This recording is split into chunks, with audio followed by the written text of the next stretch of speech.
बिना नैना कजरवा ना सोहे राम, बिना नैना कजरवा ना सोहे राम, बिना नैना कजरवा ना सोहे राम।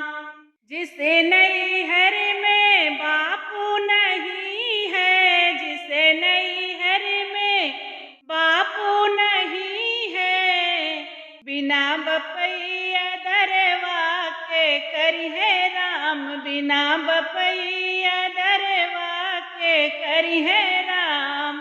बिना नैना कजरवा ना सोहे राम, बिना नैना कजरवा ना सोहे राम।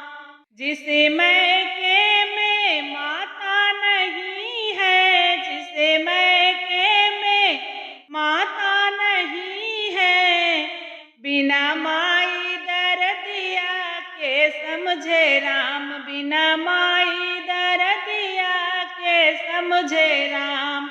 बिना नैना कजरवा ना सोहे राम, बिना नैना कजरवा ना सोहे राम। जिसे मैके में भाभी नहीं है, जिसे मैके में भाभी नहीं है, बिना भाभी गठरिया के बान्हे राम, बिना भाभी गठरिया के बान्हे राम। बिना नैना कजरवा ना सोहे राम, बिना नैना कजरवा ना सोहे राम। जिसे नैहर में भैया नहीं है, जिसे नैहर में भैया नहीं है, बिना भैया खबरिया के लइहे राम, बिना भैया खबरिया के लइहे राम।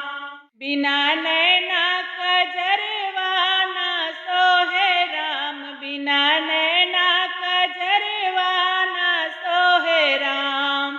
जिसे नैहर में बहना नहीं है, जिसे नैहर में बहना नहीं है, बिना बहनाया सुइया के पोछे राम, बिना बहन